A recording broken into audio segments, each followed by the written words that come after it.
Sa mundo natin, iilan lang ang nagiging masaya hanggang sa huli. Iilan lang ang nagkakaroon ng pagkakataon para makatagpo ng tunay na magmamahal sa kanila.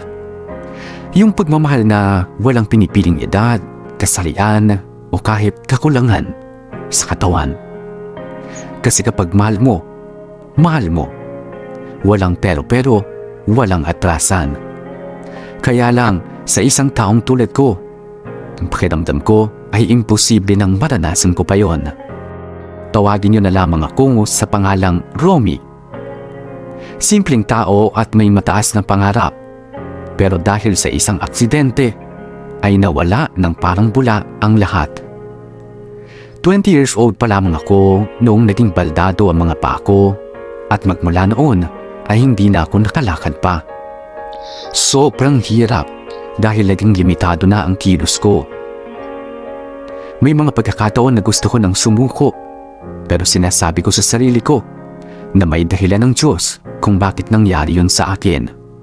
Hinintay ko ang sagot sa mga tanong ko at hindi ko inakala na darating pa yun sa buhay ko. Dahil isang araw,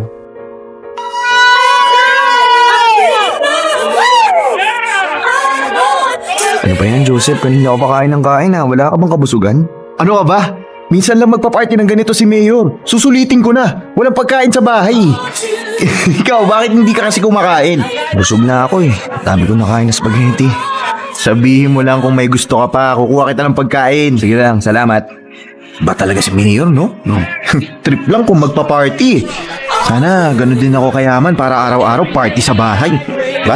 Maghanap ka muna ng matinong trabaho tsaka mo isiping magbayaman. Dahil walang mangyayari sa buhay mo kung palagi ka lang naghihintay ng swerte. Hanapin mo.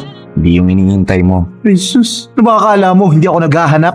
Halos lahat na yata ng pabrika dito sa atin na-applyan ko na pero wala pa rin.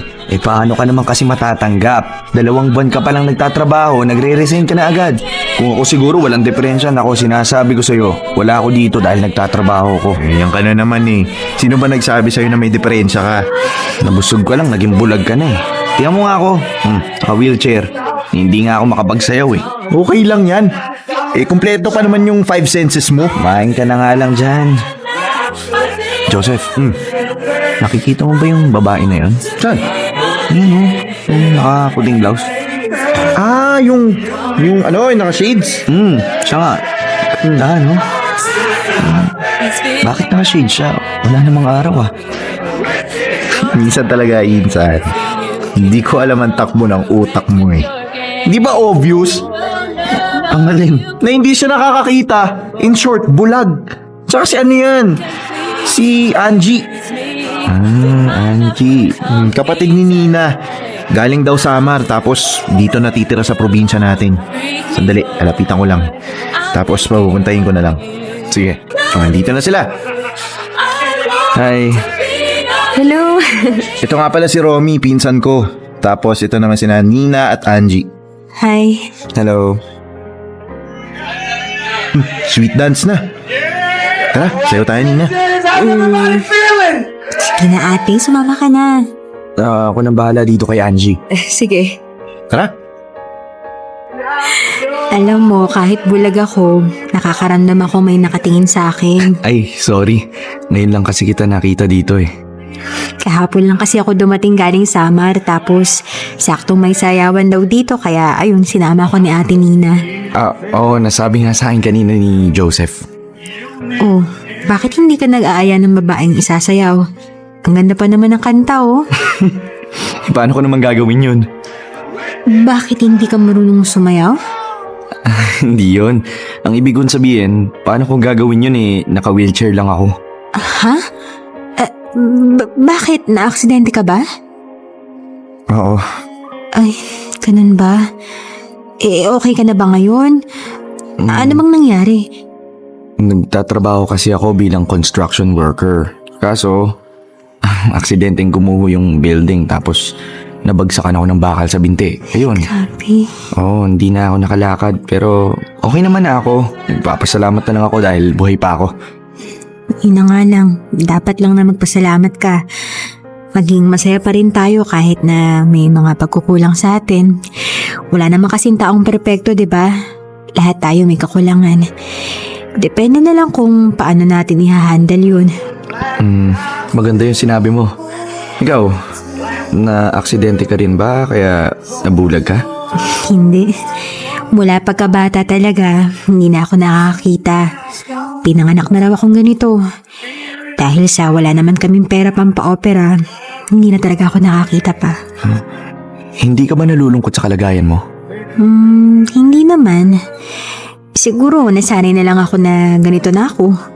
Saka bakit pa ako magmamaktol, diba nakakahinga pa naman ako. Nakakarinig, nakakapagsalita. Paningin lang naman ang nawala sa akin Kaya masaya na ako. Alam mo, nakakabilib ka. Hindi ka tulad ng iba na, di ba, galit sa mundo dahil sa nangyari sa kanila. Ganon. Ayoko naman kasing aksayahin yung oras ko sa galit kung pwede naman ako magpasalamat sa kung anong binigay sa akin ng Diyos, diba? Tama. Nakakabilib ka talaga, Angie. Alam mo, nakakahawa yung pagiging positive mo sa mundo. Salamat. Ay nga pala, may party sa bahay namin Birthday ng tatay namin. Punta ka ha. Isama mo na rin si Joseph. Sigurado kang okay lang? Oo naman. Kakilala naman ni ate si Joseph saka kahit pa paano, magkakilala na rin tayo. Hindi ba pwedeng magkaibigan na? Pwede. Maganda, mabait, mahinhin. Ganyan ko kung i-describe si Angie. Parang wala lang sa kanya ang kondisyon niya. At doon niya ako napahanga. Nasabi ko pa nga, paalang ang nawala sa akin. Naranasan ko pa rin ang makalakad kahit papaano, pero si Angie, ni minsan sa buhay niya, ay hindi niya nakita ang paligid niya. Magmula noon ay naging malapit ako sa kanya. Palagi ko siyang pinupuntahan sa bahay nila dahil si Joseph naman ay nililigawan ng kapatid ni Angie na si Nina. Yun ang ginamit kong paraan para makita ko palagi si Angie. At hindi nga nagtagal, ay nahulog ang loob ko sa kanya. Noong una, medyo kinakabahan at natatakot pa ako. Pakiramdam ko kasi ay hindi ako magugustuhan ni Angie. Pero nagkamali ako dahil pinayagan niya akong ligawan siya. Wala akong sinayang na panahon. Ipinaramdam ko sa kanya kung gaano ko siya kamahal. Ginawa ko ang lahat para lang mahalingding niya ako, tulad ng pagmamahal ko kay Angie. Napaka-presko naman dito. Thank you sa pagdala sa akin dito Wala yun. Ayaw mo bang maligo? Hindi na. Wala kang kasama dito tsaka hindi rin ako mag-enjoy. Hindi naman ako makakalangoy Ganon? Dati, tinatanong mo ako kung malungkot pa ako sa buhay ko. Ikaw naman ang tatanungin ko ngayon. Hindi ka ba nalulungkot na hindi ka na nakakalakad? Dati oo. Pero ngayon hindi na. Bakit? Andiyan ka na Ikaw yung mga hirit mo na naman. Totoo naman Simula nung makilala kita, nagbago na yung takbo ng buhay ko. Paano naman nabago ng isang babaeng hindi nakakita ang buhay mo? Tingnan mo nga ako. Wala akong ideya kung ano itsura mo.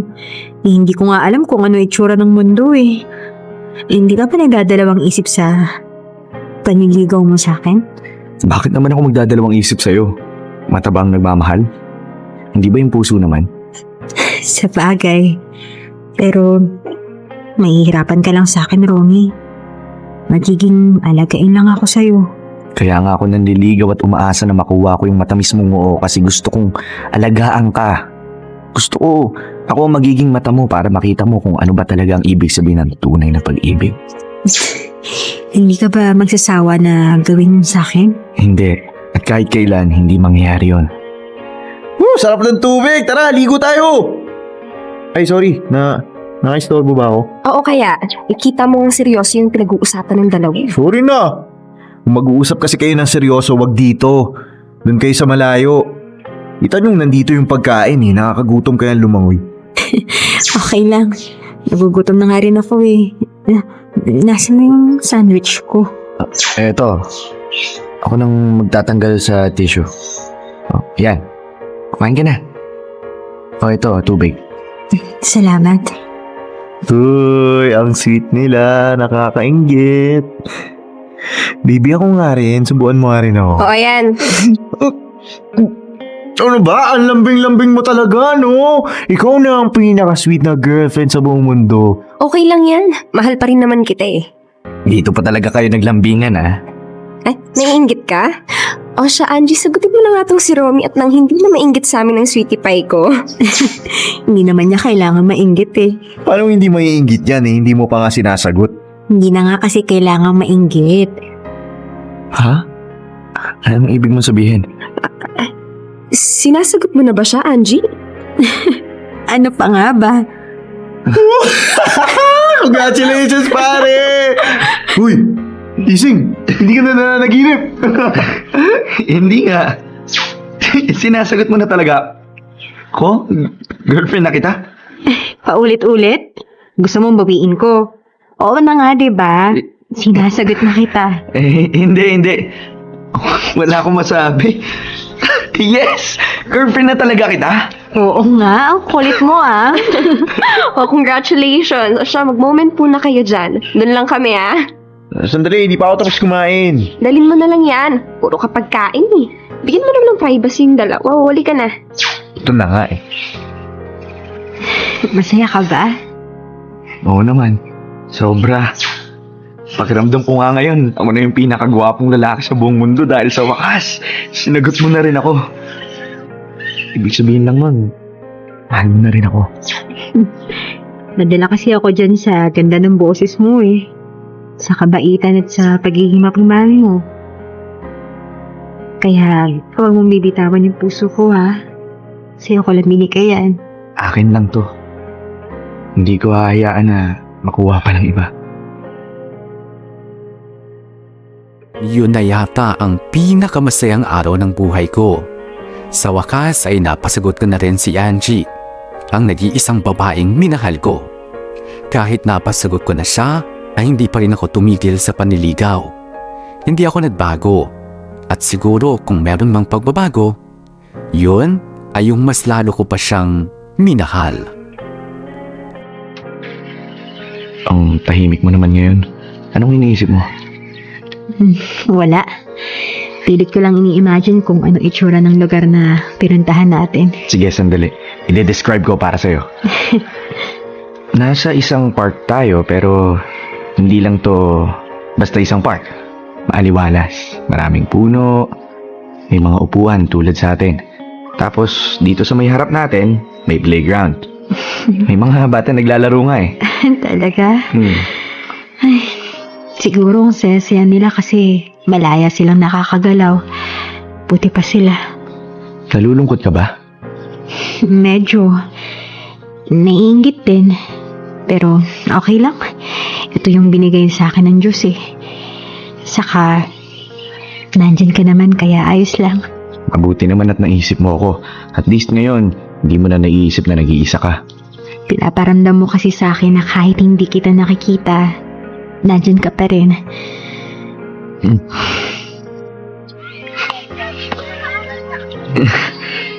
Bakit mo kinakapa yung mukha ko? Gusto ko kasi ulit imaginein yung mukha mo eh. Ang tangos talaga ng ilong mo ah. Tapos, ang kinis-kinis pa ng mukha mo. Yung mga kilay mo, makapal. Medyo malalim ang mga mata. At yung labi mo. Kissable lips ba? Ngayon naniniwala na ako sa isang bagay. Ano yun? Na may gwapo akong boyfriend. Siguro kapag namamasyal tayo, maraming babaeng naiingit sa akin, no? Sinasabi nila na ang swerte-swerte ko. Hindi ah. Masyado ka lang mag-imagine kaya nasasabi mong gwapo ako. Ikaw ang maganda.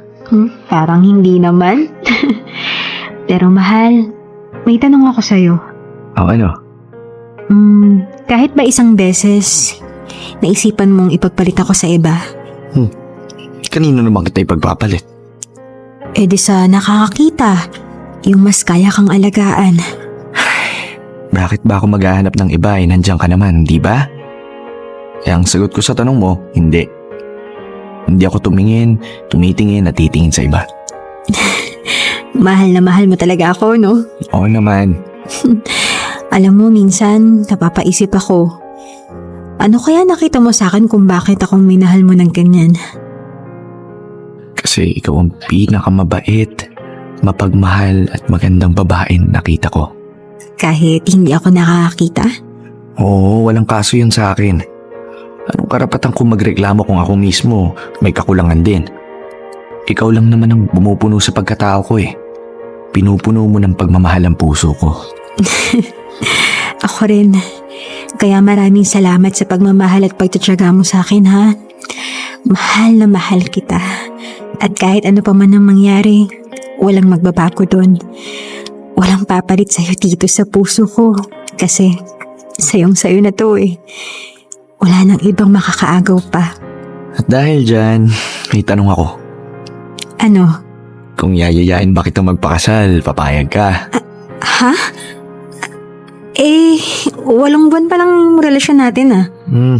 Nasusukat na ba sa tagal ng pagsasama para masabi mong handa ka ng panindigan siya? Kasi ako, unang beses pa lang kitang nakita, naramdaman ko na ikaw yung babae para sa akin. Pero baka mamaya nagkamali ka lang pala ng desisyon. Tapos sa bandang huli, iwanan mo ko. Sa tingin mo ba gagawin ko yun sa'yo?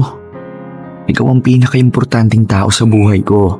Ikaw ang dahilan kung bakit gumigising ako sa umaga. Ikaw yung nagbigay ng ngiti sa akin araw-araw. Angie, ikaw na ang buhay ko at kung papayag ka, hindi na kita papakawalan pa. Angie, gusto kitang mahalin hanggat nabubuhay ako. Kaya sana, samahan mo ako sa bawat araw na darating pa sa buhay ko at sana rin, hayaan mo kong alagaan at mahalin ka ng higit pa sa kaya kong gawin. Angie, handa ka bang pakasalan ako? Oo naman. Payakap nga. Salamat, Romeo. Pinasaya mo ako na sobra-sobra ngayon. Ako mas pinasaya mo. Angie, mahal na mahal na mahal kita. Mahal na mahal din kita. Pagkatapos lang ng 2 taon na magkarelasyon ay nagdesisyon kaming magpakasal na ni Angie. Wala na akong mahihiling pa sa buhay ko. Nawalan man ako ng mga paa, ay may dumating naman na magmamahal sa akin ng totoo. Sabi ko nga, buti na lang pala ay naghintay ako sa dahilan ng Diyos. Naghintay kung ano ba talaga ang purpose niya sa buhay ko. Ito pala yon, ang magmahal at mahalin ng isang babaeng para sa akin, ang pinakamaganda at mapagmahal na asawa sa buong mundo. Sa isang tulad kong pilay at si Angie naman ay bulag, naging mahirap para sa amin ang buhay. Pero kinaya namin yun. Kung ano-anong trabaho ang pinapasukan ko para lang magkaroon kami ng pera, habang si Angie naman ay nasa bahay lang. At kahit wala kaming magandang bahay at malaking pera, ay sobrang saya ko pa rin. Kapag kasama ko ang asawa ko, pakiramdam ko ay wala akong kakulangan sa katawan. Ako ang nagsilbing mga mata niya, habang siya naman ang nagsilbing mga paa ko. Punong-puno ako sa pagmamahal ni Angie, at ang tanging hiling ko na lang sa Diyos ay sana ay magawa ko pang mapasaya ang pinakamamahal kong asawa.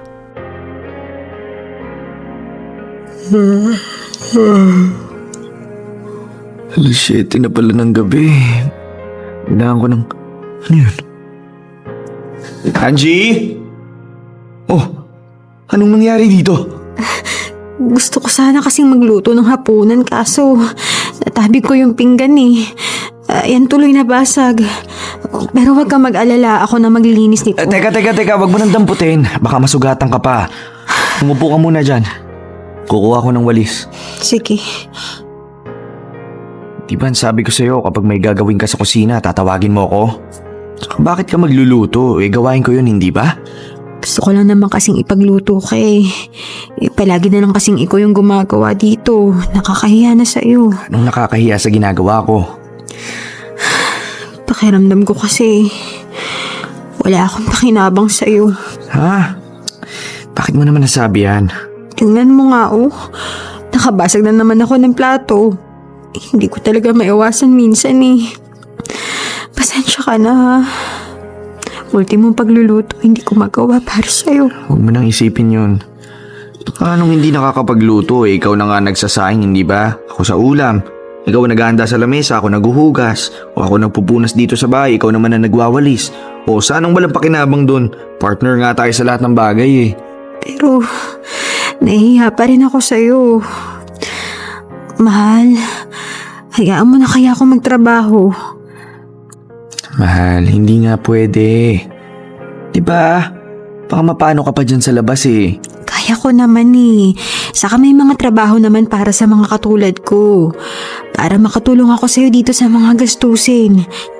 Alam ko naman na napapagod ka rin sa ginagawa mo kaya gusto kong tumulong sa'yo. Kaya ko to. Kaya kitang buhayin kaya hayaan mo na lang akong patunayan yun sa'yo. Oh, bakit ka naman natahimik bigla? Naisip ko lang. Wala ka bang tiwala sa akin? Oh, saan naman ang gagaling yan? Ayaw mo kasing tulungan kita. Sige nga, ano bang trabaho ang kukunin mo? Alam mo, wala nang bakante ngayon sa mga trabaho. Ako nga, nagtsatsaga sa pagtulong sa pawn shop ni na Mang Dado eh. Sumasideline din ako sa mga pag-aayos ng electric fan at TV. Oh, Kahit ano. Kahit piso-piso lang yung kitain, okay lang. Pera na rin yun. mahal, hindi mo kailangan pahirapan ang sarili mo dahil kaya ko naman to eh. Ayaw kitang nakikitang nahihirapan. Tsaka mas gusto ko nandito ka lang sa loob ng bahay. Ayoko lang kasi na magsawa ka sa akin. Gusto ko yung masabi mo sa iba na maswerte ka sa akin. Oh, maswerte naman ako ah. Ay, mahal, huwag kang matakot na baka magsawa ako sa'yo. Napakasalan ba kita kung iiwan din kita? Saka di ba nga, nangako tayo sa isa't isa walang iwanan sa lahat ng bagay magkasama tayo, hindi ba? Oo. O edi yun ang palagi mong tandaan.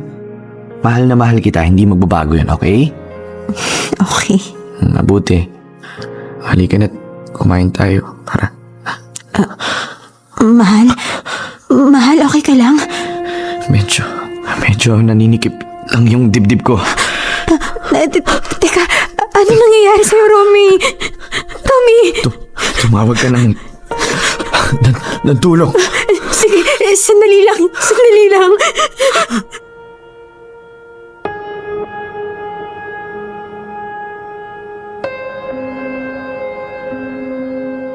Hindi talaga may iwasan ang problema. Dahil sa sobrang pagpapagod at puyat ay humina ang puso ko. Ang sabi ng doktor ay magpahinga raw ako at uminom ng gamot. Doon pa lang ay parang aatakihin na naman ako sa puso. Hindi ako pwedeng magpahinga at mapirmi sa bahay dahil kung gagawin ko yun, paano na lang kami ni Angie? Isama pa na sobrang mahal ng mga gamot na pinapainom sa akin.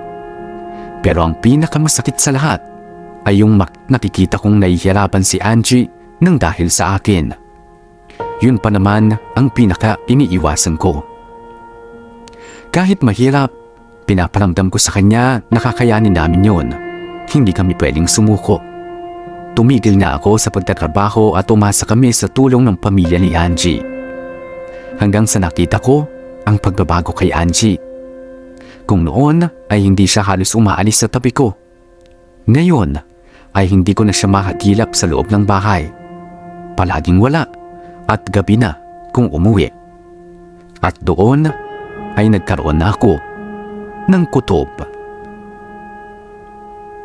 Ano pong ginagawa niyo dito? Sinabihan ako ni Angie na ako muna raw magbantay sa'yo. Nasaan na po ba siya? Lumabas. Ang sabi niya, may gagawin lang daw siya. Sinamahan siya ni Nina at ni Joseph. Ano po bang ginagawa niya sa labas? Ilang araw ko nung napapansin na panay ang alis na sa bahay tapos gabi na akong umuwi ah. May alam po ba kayo kung saan siya nagpupunta? Hindi ko rin alam. Alam mo naman ang anak kong yun. Masyadong malihim. Si Nina lang ang nakakaalam pero syempre, pagkakutsaba ang dalawang yun kaya hindi ko rin alam. Kumusta na nga pala ang pakiramdam mo? Medyo ayos na rin po. Kailangan ko lang talaga magpahinga at uminom ng gamot sa tamang oras. Hindi ko nga po alam kung saan pa ako kukuha ng pera pambili ng gamot eh. kinikita ko po, kasya lang naman sa aming dalawa ni Angie. Makakayanan nyo rin to. Magtiwala lang kayo sa Diyos. Oo nga pala, may dala akong pagkain para sa inyo. Maraming salamat po, Tay. Nakakaya naman po sa inyo. Naku, wala yun. Basta magpagaling ka lang para bumalik na kayo ulit sa dati. Tay, andito na po kami. Oh, tamang-tama ang dating ninyo. Gising na si Romy. Mahal, kamusta ng pakiramdam mo? Saan ka nagaling? Gabi na. Mauna na kami, Romy, anak. Gabi na rin kasi. Sige po, Tay. Salamat po, ah. Ate Nina, bukas ulit, ah. Sige. Hindi mo pa sinasagot yung tanong ko. Saan ka nanggaling at bakit ngayon ka lang? Diyan lang. Sinamahan lang ako ni ate. Hindi pa dapat nandito ka sa loob ng bahay? May sakit na nga ako dito, nakuha mo pa maglakwatsa. Hindi naman ako naglalakwatsa eh. Saan ka nga nagpunta? Huwag mo nang isipin yun. Baka atakihin ka ulit sa puso eh. Ito nga pala yung mga gamot mo. Nakabili na ako. Paano ka nakabili nito? Kung sabihin galing to kay tatay. Hindi. Basta, huwag mo nang tanungin pa. Ano ba, Angie? Huwag mo nga akong gawin tanga dito. Ano bang pinaggagawa mo sa labas at pag uwi mo dito sa bahay may dala ka ng pera? Romy naman. Huwag kang magalit. Yung puso Kung mo. ayaw mo akong magalit, pues magsabi ka sa akin ng totoo. Saan ka nakakuha ng pera? Anak, nang wag mo sabihin na lalaki ka, ha? Ano? Sabihin mo na! Para magawa ko magpasalamat siya sa lalaki mo. Siguro kaya buong araw kang wala dito sa bahay dahil humuhutot ka ng pera sa iba, no? Ito ba ang kabalit, ha? Hindi ko kailangan yan! Sige ka, Romy. Tatanungin kita. Ganun bang klase ng babae tingin mo sa akin, ha? Ganun ba? Na nagpapagamit sa ibang lalaki para lang kumita ng pera? Romy, ang sakit mong magsalita. Hindi ka na lang magpasalamat sa akin na kahit ganito ako, kahit hindi ako nakakakita, gumagawa ko ng paraan para mabuhay Hindi ka! ko kailangan ng tulong mo! Kaya ko sarili ko! Talaga? Hindi ka nga makalabas sa bahay para makapagharap ng trabaho eh. Anong gusto mo? Maghintay ako na mamatay tayo sa gutom, ha? Na mangisay ka dyan? Rumi, hindi! Gagawin ko lahat para mabuhay ka, para mabuhay tayo. Para malagpasan natin to. Kahit ano, susubukan ko dahil asawa kita eh. Ayokong pabayaan ka. Pero ano? Ano na pala ako? Yan lang mga masasakit na sinabi mo? Hindi ko tatanggapin ang mga binibigay mo kung alam ko Wala kang alam, Romy! At para sa kaalaman mo, hindi ako nagbibigay ng aliw sa ibang lalaki. Lahat na pinapasok ko dito sa bahay na pagkain, gamot at pera, lahat yun galing sa pagod at pawis ko. Buong araw kong tinitiis yung init sa labas, yung pagod sa kakalakad habang nanghihingi ng kahit konting limos sa ibang tao. Nagsusulisit ako ng pera sa mga tindahan, grocery o kahit sa mga kainan. Kumakanta ako sa mga istasyon ng tren o kahit sa kalsada. Kahit kasagsagan ng init. Kahit uhaw na ako, tinutuloy ko pa rin yun. Para lang makahingi ng kahit piso. Kahit piso sa ibang tao para lang sa'yo. Para sa'yo. Buti nga mabait ang Diyos eh. Dahil marami ang naawa sa akin. Nagbibigay sila ng kahit konting pera para lang makatulong. Kapag tinatanong nila kung para saan yung ginagawa ko, alam mo kung anong sinasabi ko sa kanila, ha? Para sa taong rason kung bakit ako nabubuhay. Yan na yung asawa ko. Alam mo kung anong pakiramdam nun, Romy? Kahit ako, naaawa ako sa sarili ko dahil para akong pulubi sa ibang tao. Pero tinatanggap ko yun. Binabaliwala ko yun dahil mas importante ka kaysa sa mga tingin nila. Wala na akong ibang kayang gawin eh. Yan lang. Lahat ng trabaho sinubukan kong pasukin pero wala. Patawarin mo ako. Patawarin mo ako. Ngayon, Romy, kukwestiyonin mo pa ba ang pagmamahal ko sa'yo? Kahit bulag ako at hindi nakakita, pero papatunayan ko sa'yo kung ano ang kaya kong gawin para sa'yo. Kaunting tiwala naman sana. Ikaw lang naman yung meron ako eh. Ganito kita kamahal. Kaya sana, wag mo akong sanayin na masaktan kasi napapagod din ako. Wala akong ibang naramdaman ng mga oras na yon kundi ang sobrang hiya sa aking sarili. Paano ko nagawang isipin yun sa isang babaeng tulad ni Angie? Hindi rin ako makapaniwala na magagawa niya yun para sa akin. At dahil nga sa nangyari, ay mas lalo ko pa siyang minahal. Mas lalo akong nagpasalamat sa Diyos na ibinigay niya sa akin si Angie. Sa kabila ng kakulangan niya, ay nagawa pa rin niyang ipakita sa akin kung gaano niya ako kamahal. Romy, ikaw ba yan? Oo, ako nga. Oh, bakit bumangon ka na agad? Okay na ba yung pakaramdam mo? Oo. Gusto mo na bang kumain? Teka, paghahanda kita. Hindi ako nagugutom. Gusto kong pag-usap tayong dalawa. Umpo ka muna. Sige. Ano yung pag-uusapan natin? Gusto ko sanang humingi sa'yo ng tawad sa nangyari kahapon. Wala na yun. Hindi, Angie. Malaking bagay yun. Kasi sa unang beses, na-question ko ang pagmamahal mo. Natapakan ko ang pagkatao mo at hindi yung gawain ng isang tao nagmamahal ng totoo. Patawarin mo ako dahil nasaktan kita. Sa totoo lang, may kasalanan din naman kasi ako sa'yo eh. Hindi ako nagsabi sa'yo ng totoo. Siyempre, nag-alala ka lang sa akin kaya kung ano-ano nang pumasok dyan sa isip mo. Pero Romy, gusto ko lang malaman mo na wala akong iba. Wala akong lalaki. Alam ko, at naniniwala ako sa'yo. Kilala naman kita, Angie. Alam ko ang takbo ng isip mo at kung paano ka magmahal. Ang puso mo. Akong may mali dito at hindi ko sinasadya ang lahat. Ang gusto ko lang naman kasi yung makatulong ako sa'yo. Kahit sa ganitong paraan man lang. Ayoko kasing nahihirapan ka. Kung pwede naman ako may gawin at ito yung naisip ko. Naiintindihan ko. Kaya nga gusto ko magpasalamat sa mga ginagawa mo para sa akin. Alam kong mahirap yan pero ginagawa mo pa rin. Kasi mahal na mahal kita. Kahit ganito lang ako, basta para sa'yo, gagawin ko ang lahat. Ikaw kasi nagparamdam sa akin na parang wala akong kakulangan eh.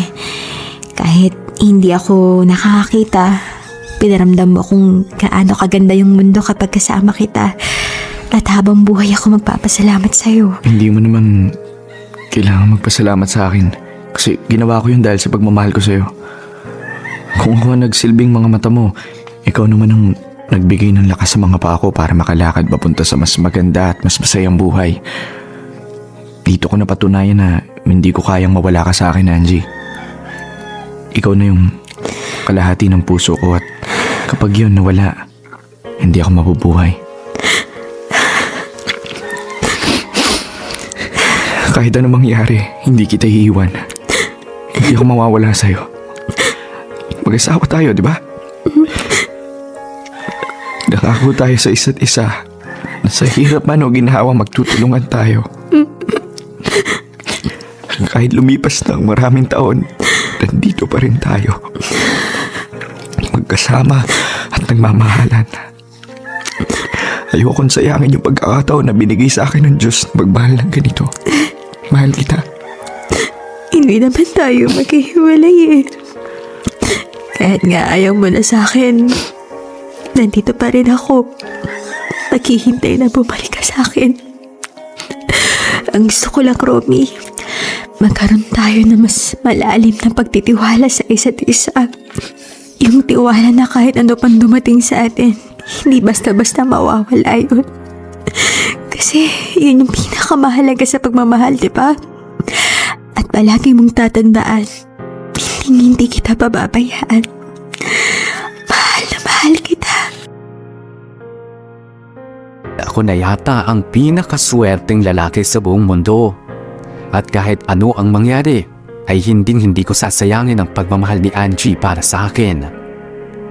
Sa kabila ng mga kakulangan namin sa isa't isa, nagawa pa rin naming punuin ang pagmamahal ng ang mga puso ng bawat isa. Na sa tingin ko, yun naman talaga ang pinakamahalaga sa lahat. Sana ay hayaan niyo akong magbigay ng mensahe sa asawa ko. Para sa pinakamamahal kong si Angie, maraming salamat sa iyo dahil dumating ka sa buhay ko. Ikaw ang bumuo ng pagkatao ko, ang nagbigay saya sa mundo ko. Kulang ang salitang mahal kita para maipaliwanag kung gaano kalalim ang pagmamahal ko sa iyo. Gagawin ko ang lahat-lahat. Mapasaya lamang kita. Walang iwanan. Mahal ko. Kahit kailan ay hindi kita iiwan dahil ikaw ang pinakamagandang nangyari sa buhay ko.